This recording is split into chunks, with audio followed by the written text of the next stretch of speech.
bienvenidos y bienvenidas a esta última reunión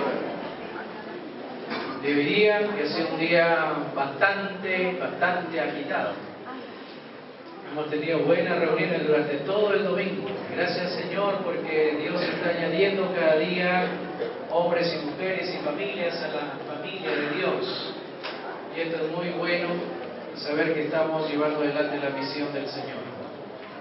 El tema de hoy día lleva como título Una familia, una misión.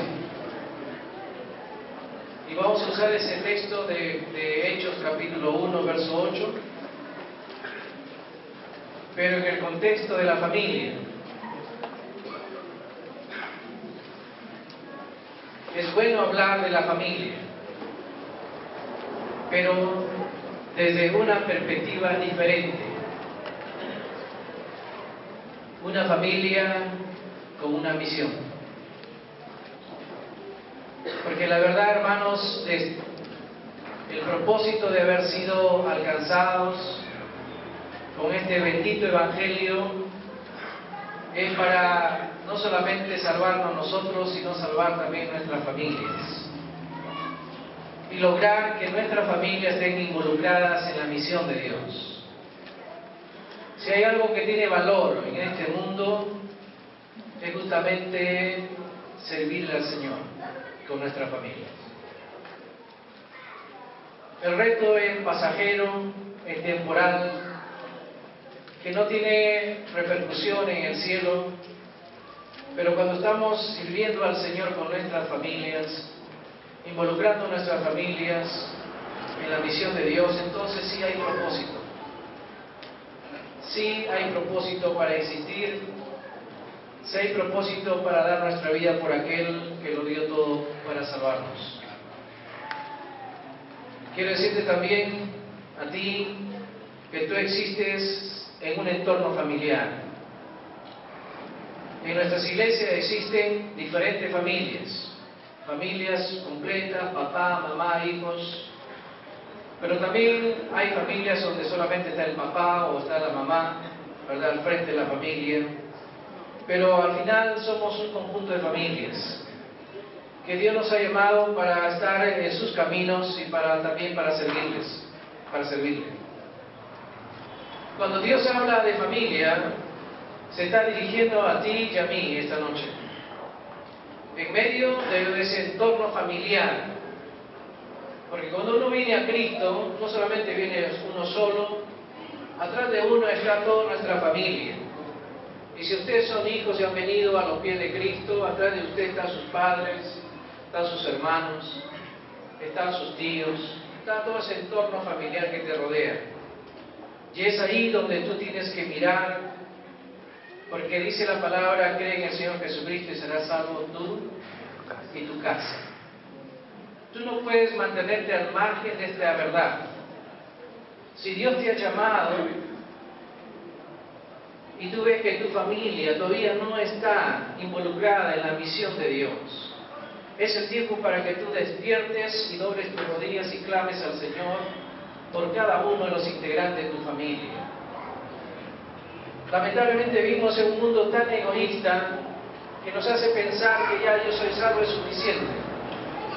No, tú tienes un entorno familiar y cuando llegues al cielo será lindo cuando tú te presentes delante del Señor con toda tu familia.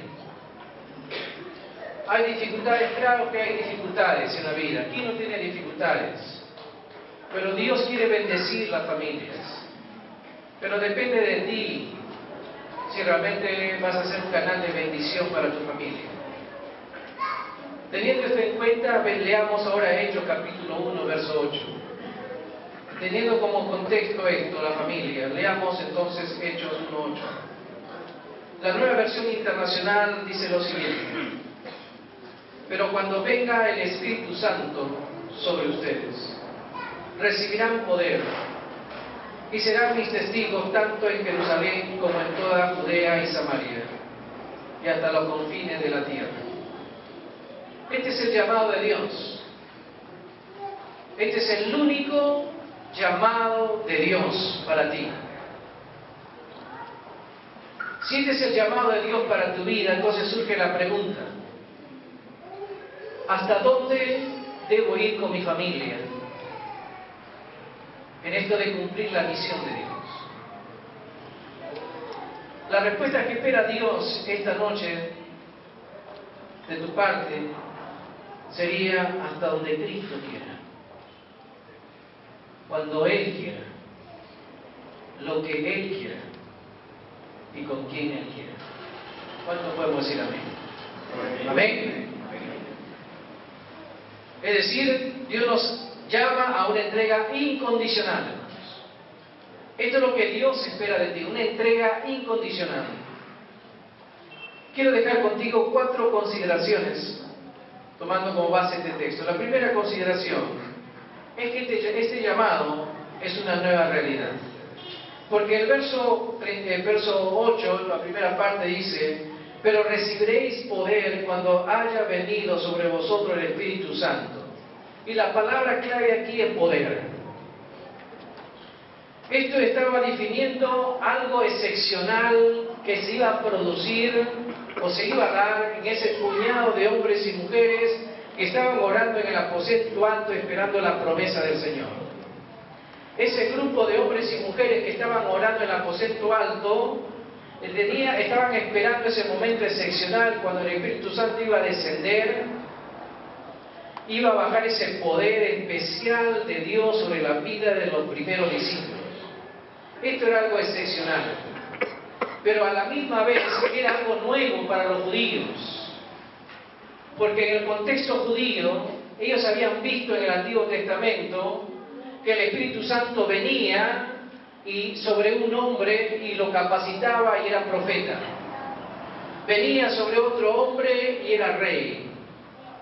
Pero luego dice la Escritura que el Espíritu Santo de un tiempo se iba. Pero acá el Señor, lo que sucede en Pentecostés era algo nuevo. Y Dios le dice: mira, el Espíritu Santo vendrá para estar con ustedes siempre. Vendrá para hacer su morada en su interior, estará en ustedes. Y entonces el judío pensaba: ¿y cómo es esto? ¿Cómo que el Espíritu Santo va a venir y va a permanecer y va a estar en mí para siempre? Era difícil para el contexto judío entender la palabra del Señor Jesucristo. Quiero ilustrarte lo que estoy diciendo tomando una historia del Antiguo Testamento y me voy a referir a Sansón y Dalila. ¿Cuántos han leído esta historia? Bueno, ahí está Sansón y Dalila. Déjame decirte que Sansón tuvo buenos padres, padres piadosos. Sansón desde pequeño, dice la Escritura, que fue ungido con el poder del Espíritu Santo. Es decir, tuvo un buen hogar, una buena familia, un buen matrimonio. Eran fieles a Dios. Pero lo que hizo Sansón cuando llegó a la edad adulta, hizo doler el corazón de sus padres, que lo amaban, que oraban por él. Pero él, por su comportamiento, causó dolor en el corazón de sus padres. Pero en el clímax de la vida de Sansón, él se juntó con una mujer. ¿Se acuerda de esa mujer? ¿Cómo se llamaba esa mujer? ¿Cómo se llamaba? Dalila. Y entonces, yo te pregunto, ¿qué eran Sansón y Dalila? ¿Eran un matrimonio? ¿O eran una pareja del siglo XXI? Porque ahora las parejas solamente se juntan, ¿verdad? El matrimonio ya no es importante para ellos. Y entonces Sansón y Dalila dice que se amaban, dice la Escritura, y se juntaron. Pero cuando tú llegas al capítulo 16 de Jueces, donde dice que ellos se amaban, ella le está diciendo: si tú me amas. Ese "si tú me amas" es un sí condicional. Cuando uno ama a una persona es incondicional. ¿No es así? Debe ser así. Cuando uno decide amar a alguien, tiene que amarlo o amarla de una forma incondicional. Pero acá Dalila le estaba diciendo a Sansón: si tú me amas, dime en qué consisten tus fuerzas. Pero si tú lees bien la historia, te darás cuenta que las motivaciones de Dalila no eran de amor. Porque cuando leemos el verso 5 del capítulo 16, dice la Escritura, los gobernantes de los filisteos fueron a verla y le dijeron: seduce a Sansón para que te diga qué es lo que le hace tan fuerte y cómo es posible dominarlo y atarlo sin que se suelte. Luego cada uno de nosotros te dará 1100 piezas de plata. Es decir, esa declaración que hizo Dalila a Sansón: mira, Sansón, te amo, era una declaración falsa. Porque atrás de esa declaración había toda una motivación monetaria. Es decir, se acercó a Sansón simplemente para sacar dinero. Y si tú lees también bien el verso, te podrás dar cuenta que Sansón no fue ese Chávez Atlas que lo pintan allí, ¿no? En las historietas, ¿verdad? No fue un Mister Universo, Sansón. Porque si fuera eso, sería obvio dónde estaba su fuerza de Sansón. Pero los filisteos vieron a un hombre tan normal como cualquier otro hombre, pero se preguntaban: ¿de dónde saca esa fuerza descomunal este hombre? Y por favor, destierra de tu mente eso que la fuerza estaba en el pelo. El pelo no tiene nada que ver, no tenía nada que ver con la fuerza que tenía Sansón. Ese poder, esa fuerza que tenía Sansón, tenía como fuente el Espíritu Santo de Dios. Porque dice la Escritura de que pequeño estaba morando en él el Espíritu Santo. Es decir, ese poder descomunal, esa fuerza descomunal, provenía de una fuerza, una fuente sobrenatural, esa fuente sobrenatural del Espíritu Santo que estaba en Sansón. Pero ¿qué hace Sansón con todo esto? Lo que hace Sansón es jugar con el Señor. Y Sansón abre su corazón a Dalila y le revela el secreto de su fuerza. Sansón jugaba con Dios. Cuando llegamos al verso 20 de ese capítulo 16, de este capítulo, podemos darnos cuenta que estamos frente a la caída de Sansón. Dice la Escritura: entonces ella gritó: Sansón, los filisteos han venido a capturarte. Cuando se despertó pensó: haré como antes y enseguida me libraré. Pero no se daba cuenta de que el Señor lo había abandonado. Sansón pensó: mira, yo me voy a salir con las mías, como lo he hecho antes, ¿verdad? Y me voy a librar de esta trampa, ¿verdad? Pero no se dio cuenta que Dios ya no estaba con él. Dios lo había abandonado. ¿Por qué? Porque Dios no puede habitar donde está el pecado. Y Sansón estaba jugando con Dios. Al juntarse con una mujer filistea, ¿verdad? Cuando Dios le dice: no unáis con yugo desigual, él comenzó a jugar con Dios. Dios dijo: hasta acá nomás, Sansón, hasta aquí llegaste. Dice Dios, ya no lo acompañó a Sansón. Esta historia que les acabo de contar contrasta con lo que ocurrió en Pentecostés. Ahí cambió la historia. El Espíritu Santo vino sobre ese grupo de hombres y mujeres, pero ya no para irse, sino para quedarse para siempre. Y saben, esto nos hace preguntarnos, o nos lleva a una pregunta más profunda. Si el Espíritu Santo, ¿cuánto tenemos el Espíritu Santo? Si el Espíritu Santo está morando en nosotros, si nosotros decimos que hemos rendido nuestra vida a Cristo y el Espíritu Santo ha venido a morar en nosotros, entonces surge la pregunta: ¿por qué no estoy siendo un agente de cambio? ¿Por qué mi vida no está impactando a la gente? ¿Por qué cuando llego a casa mis hijos me señalan? y me dice, mi papá es muy santo allí en la iglesia, pero cuando llega a casa es un hombre totalmente diferente. O esa esposa que dice, mi esposo me habla tanto de la Biblia, pero no veo carácter. No veo esos cambios profundos en él. ¿Por qué si el Espíritu Santo está morando en mi ser, no hay un cambio duradero? Y hermanos, mucha gente, aún creyente, dice, pero así es mi carácter. Hermano, déjame decirte que esto no va en una nueva relación con Dios, en esta nueva realidad. Porque sobre ti ha descendido el poder del Espíritu Santo. El Espíritu Santo ha venido para cambiar y transformar tu vida para siempre. Para siempre. No para algunos días, para siempre ha venido el Espíritu Santo. Y cuando dice la Escritura que somos nueva criatura, las cosas viejas pasaron, aquí todas son hechas nuevas.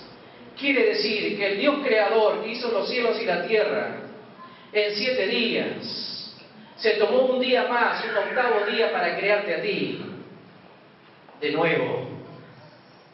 Es decir, el Dios de la creación, que paró por un momento de crear, volvió a crear nuevamente y te creó a ti por medio del Espíritu Santo. Es decir, Él es una nueva criatura en el Señor. Y entonces no podemos decir así mi carácter, así soy yo, porque si no, no han nacido nuevo. Porque una persona que ha nacido tiene el poder para vencer las viejas tentaciones, las viejas tendencias, los viejos hábitos que nos llevaban al pecado continuamente, ¿verdad? Porque tenemos ese Espíritu Dios, es el que produce el querer como el hacer en nuestras vidas. Hay algo sobrenatural que nos va cambiando, nos va transformando. Entonces vamos abandonando viejos patrones de nuestras vidas que nos tenían anclados al pecado, que no podíamos salir adelante. El Espíritu Santo nos dotó de esa fuerza necesaria para vencer al pecado.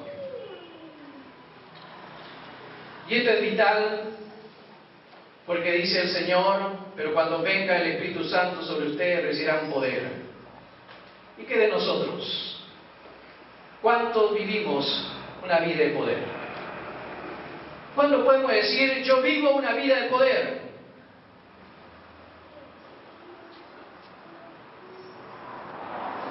¿Qué es lo que está llenando tu vida, tu mente? ¿Cuál es tu agenda de vida? Para ser ese agente de cambio. Porque ahora tienes un poder. Ese poder te lo otorgó Dios en tu vida. Para cambiar, para transformarte. ¿Qué es lo que está llenando tu mente? A veces seguimos luchando con viejas ataduras, con los viejos hábitos y no hay cuándo vencerlos. ¿Sabe por qué? Porque estamos llenando de nuestra mente, disculpen la palabra, de toda esa basura que nos vende la televisión, de esos conceptos de amor que nos vende la televisión, de toda esa cultura que es que va en contra de los principios de Dios. Y podemos pasar horas y horas absorbiendo todo lo que el mundo nos va bombardeando a través de la televisión. Y entonces cuando tenemos que enfrentar las tentaciones, cuando tenemos que enfrentar los viejos hábitos, caemos y caemos y caemos. ¿Por qué? Porque nuestra mente no está preparada para enfrentarlo.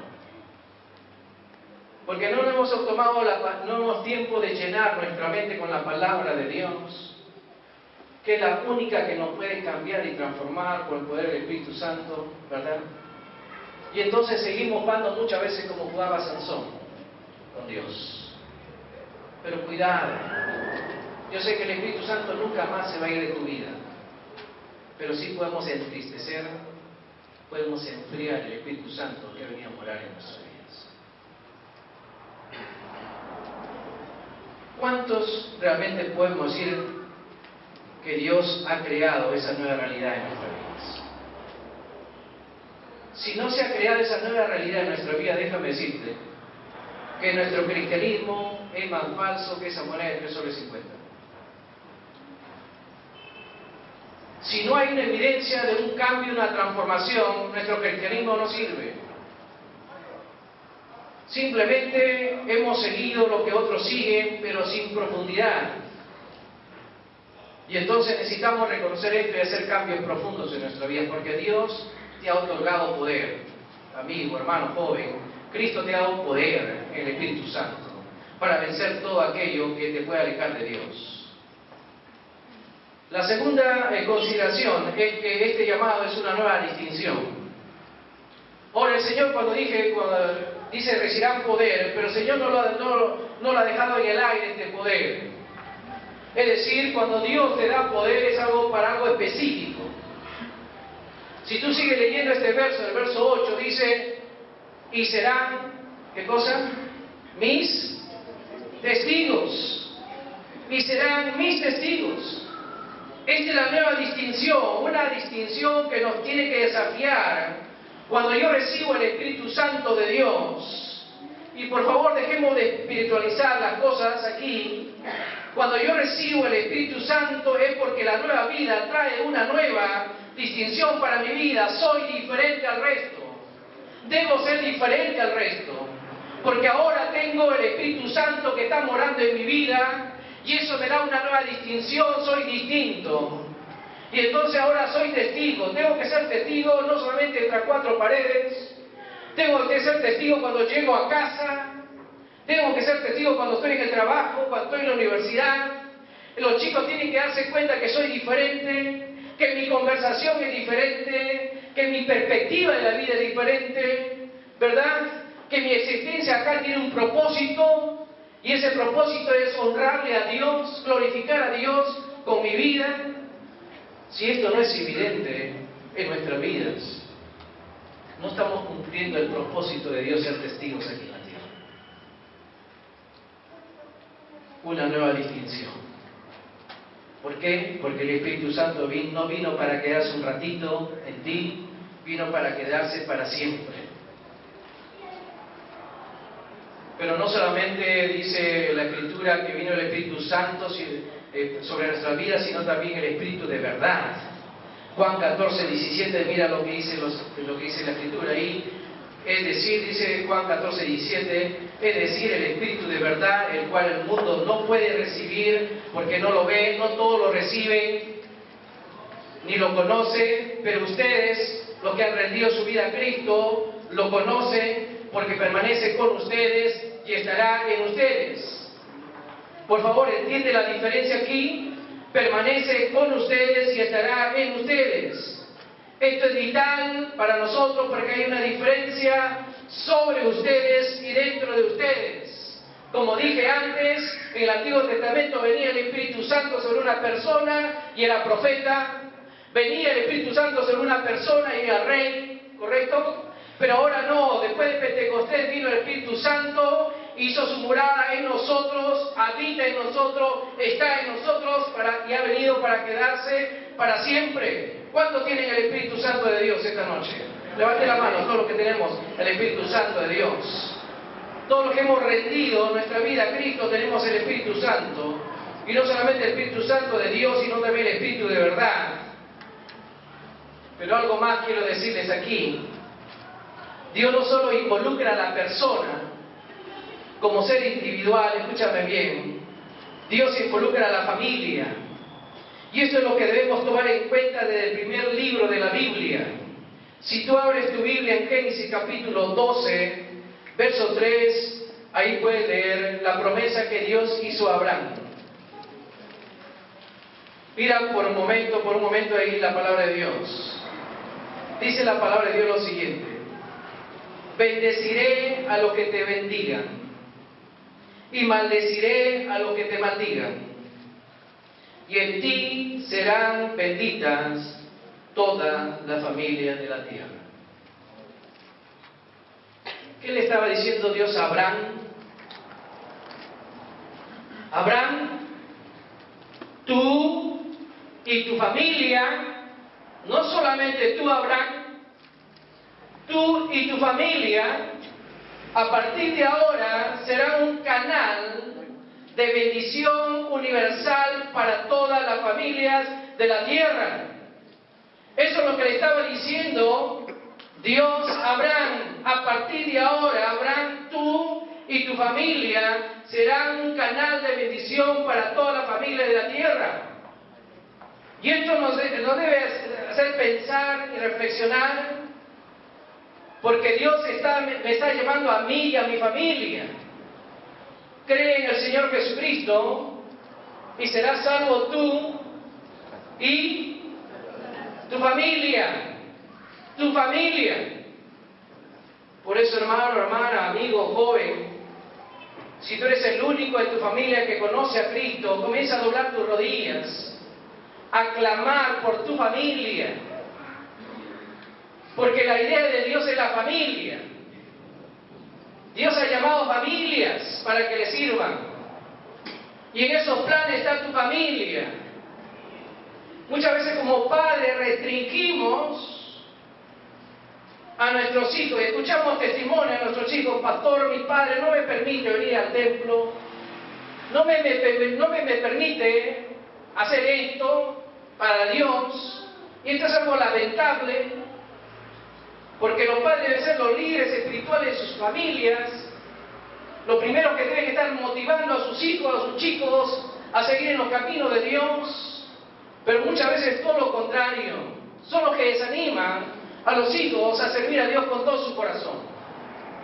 Y aquí, hermano, está en juego nuestras familias. Y si tenemos que entender esto a la luz de lo que dice Dios a Abraham, es porque Dios quiere bendecir a nuestras familias. Y Dios nunca falla, hermanos. Nosotros podemos fallar, pero Dios nunca falla. Si no, veamos Josué, capítulo 24, verso 15. 500 años después, Josué está delante de todo el pueblo y le dice lo siguiente: pero si no les parece bien servirle, escojan hoy a quién quieren servir. Si a los dioses que sus padres adoraron cuando aún estaban al otro lado del río, se estaba refiriendo a Abraham, o a los dioses que sirven a los amorreos en esta tierra donde ahora ustedes viven. Y Josué dice: por mi parte, mi casa y yo serviremos al Señor. Mi casa y yo serviremos al Señor. Esta es una tremenda declaración de Josué. Josué estaba diciendo: miren, ya conquistamos toda la tierra prometida, ya tenemos toda la tierra prometida delante de nuestros ojos, lo hemos conquistado, pero ustedes tienen que elegir ahora entre servir a esos dioses paganos o servir al Dios verdadero. Y le dice a ellos: yo ya he hecho una propuesta para mi vida, y esa propuesta es de parte nuestra, que yo y mi familia vamos a servir a Él para siempre. Esa es una tremenda declaración, hermanos. No sé si tú has hecho esa declaración con tu familia, pero yo te animo en el nombre de Dios ahora a dar una respuesta al Señor esta noche. Porque Dios lo que está llamando, no te está llamando a ti personalmente, está llamando a ti y a tu familia, todo tu entorno familiar, para que le sirvan. La pregunta que tenemos que hacernos aquí sería: ¿soy consciente que tengo que servir a Dios con mi familia? Esto es crucial. ¿Estoy dispuesto yo a servir al Señor con toda mi familia? Por mi parte, yo y mi familia serviremos al Señor para siempre. Esta es una declaración de convicción, porque mira lo que pasó en el capítulo 2 de Hechos, cuando Pedro estaba predicando, y en medio del mensaje tomó un pequeño profeta del Antiguo Testamento, me refiero a Joel. 800 años atrás, este profeta dijo lo siguiente. Hechos capítulo 2, verso 17, dice lo siguiente: Dios ha dicho: en los últimos días derramaré de mi espíritu sobre toda humanidad. Los hijos y las hijas de ustedes profetizarán, sus jóvenes tendrán visiones y sus ancianos tendrán sueños. Detente ahí un momento. Reflexiona en estas palabras de Joel. ¿A qué se está refiriendo Joel? Se está refiriendo a que Dios iba a derramar su espíritu, pero ¿sobre quiénes? ¿Sobre quiénes iba a derramar su espíritu? Sobre las familias. familias.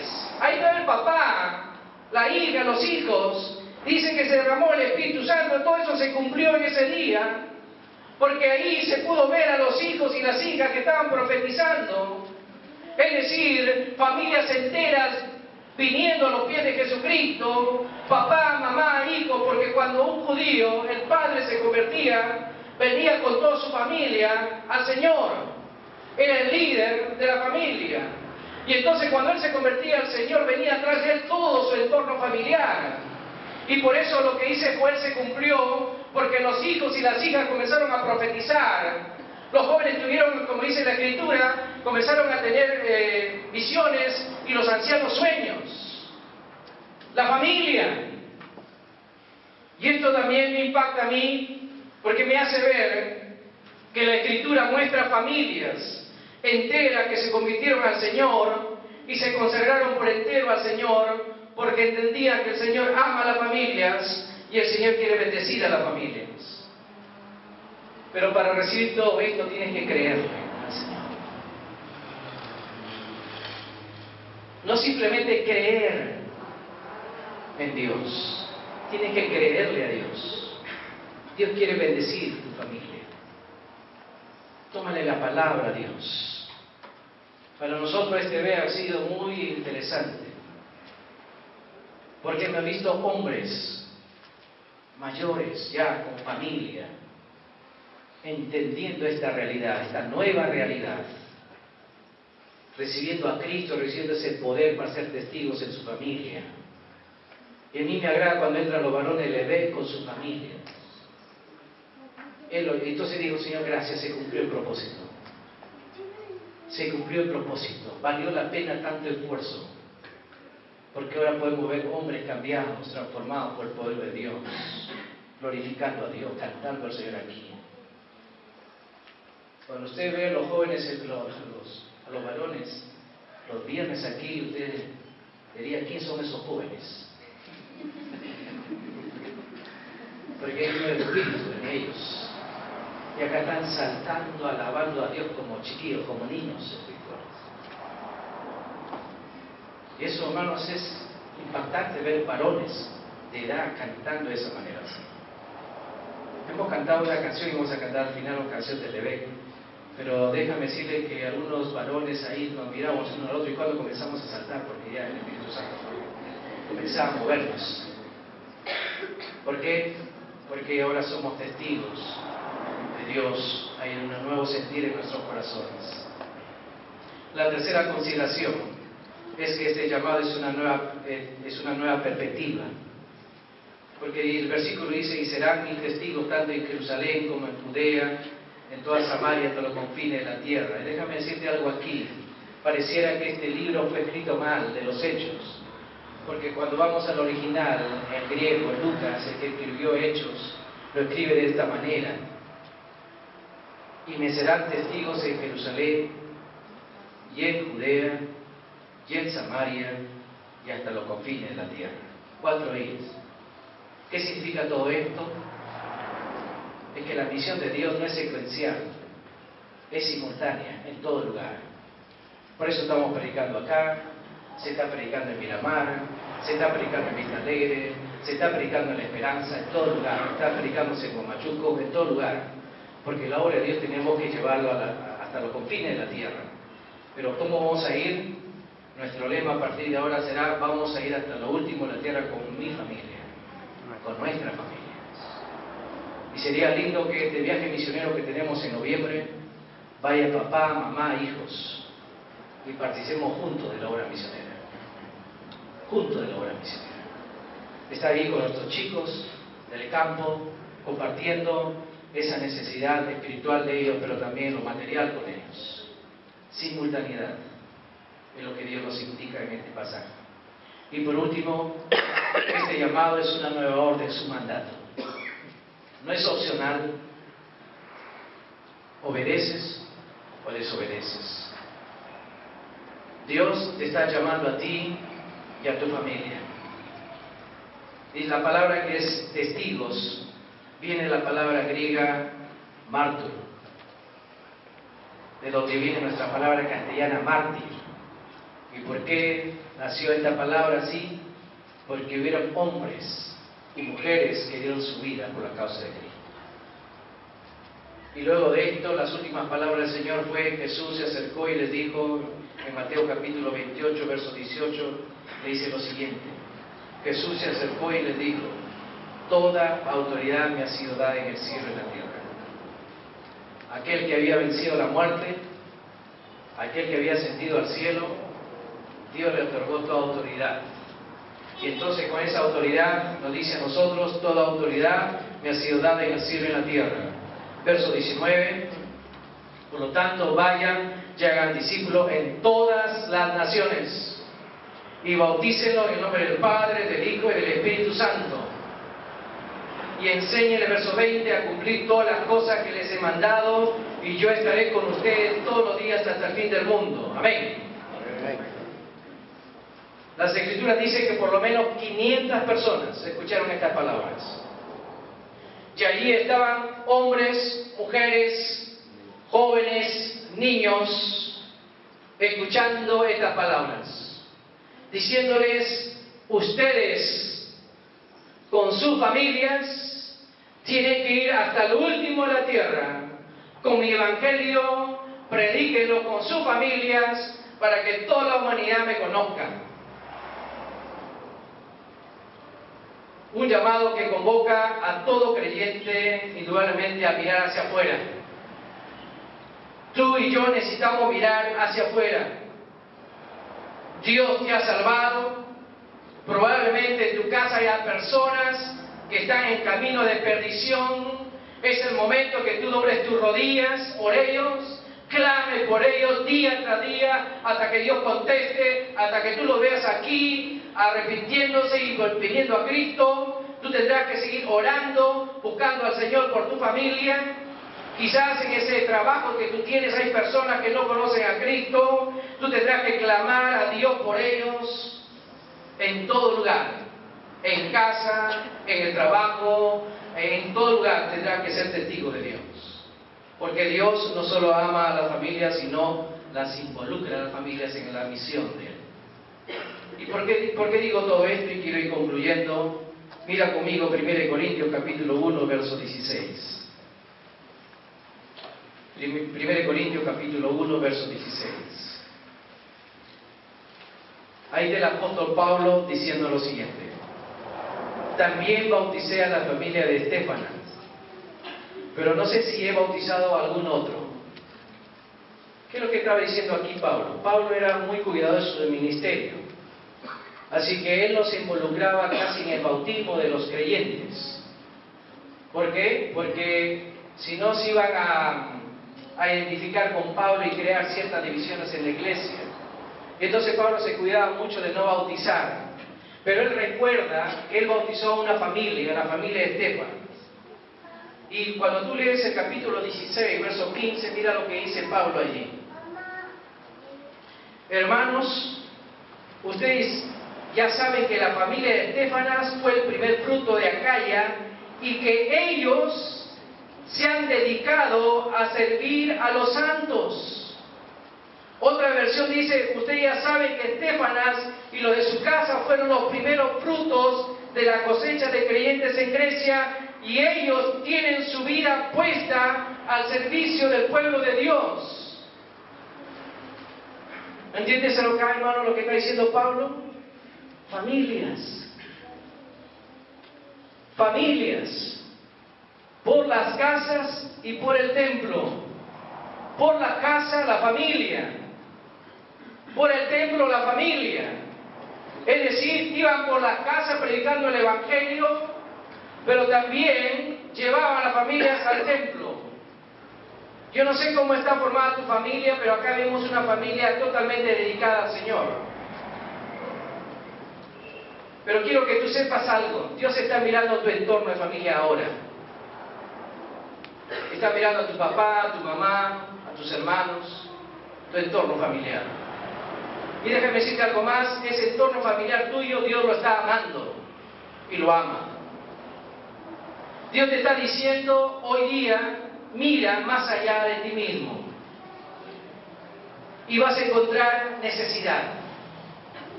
Quizás sea tu propia familia, que está en necesidad y que tienes que clamar para que ellos también sean salvos como tú eres salvo. Pero no solamente tu familia, más allá de tu familia. Ustedes ven esa fotografía de esos niños allá atrás. Ellos se gradúan ahí en Yampa, son niños que estamos viéndolo ya hace como 3 años atrás. Es interesante porque Dios nos dice y nos ha llevado a ese lugar con un propósito. Esos niños existen ahí, en ese lugar de Yampa. Ellos no tienen luz, no tienen agua, ¿verdad? No tienen los servicios elementales que nosotros tenemos en la ciudad, pero existen. Y Dios nos llevó a ese lugar justamente para hacer carne a este evangelio. Este bendito evangelio, si no lo hacemos carne, no sirve. Y si la iglesia del Señor no está entendiendo lo que es su misión, y que Dios nos está llamando a ir a la misión con nuestra familia, e ir a donde está la necesidad, entonces no estamos cumpliendo el propósito de Dios por el cual nos salvó. Cuando uno llega a esos niños, cuando yo conocí a Ciro tenía 3 años, promedio de 3 años, ese niño ya sabía lo que era labrar la tierra. Y cuando uno le preguntaba por Ciro, está con su padre labrando la tierra allí, abriendo los surcos. Niño de 3 años. Y cuando él venía y te daba la mano, todas sus manos estaban partidas. Ellos no saben lo que es afecto. Porque cuando tú lo abrazas es poco que se asustan. Porque no saben lo que es un abrazo. Y cuando tú le das algo, ese rostro es como se convierte en un rostro como rostro de un ángel. Porque nunca recibieron nada. Y cuando tú le das algo a ese niño, su rostro cambia y dibuja una sonrisa. Y eso, hermano, cuando uno regresa a la ciudad, regresa cambiado, transformado. Yo te animo en el nombre del Señor, una vez más, a tomar en serio la misión del Señor, pero esta vez con tu familia. Como dije, hagamos carne este evangelio. Cuando yo viajo a Yampa, mi hija Wendy tiene su ahijada allá, o su hija, como le dicen mis nietos. Y Lucas me dice, papá Tenor, yo quiero que lleves esto de aquí para mi hermanita que está allá en Yampa. Ellos lo han hecho carne, como si fuera su propia familia, esta niña. Si no hacemos carne todo esto, lo que hemos hablado, hermano, entonces nuestro cristianismo es un cristianismo que no tiene poder, un cristianismo solamente dominical, que no va a trascender nuestras vidas. El desafío es este. ¿Estoy decidido a involucrar a mi familia en la misión de Dios? Como padre o madre estoy decidido a rendir mi vida a Cristo y de ese modo ser modelo para que mi familia sea la bendición para otras familias. Dios te dice, elijan ustedes a quién van a servir. Por mi parte, yo y mi casa serviremos al Señor. Vamos a poner de pie y vamos a ver.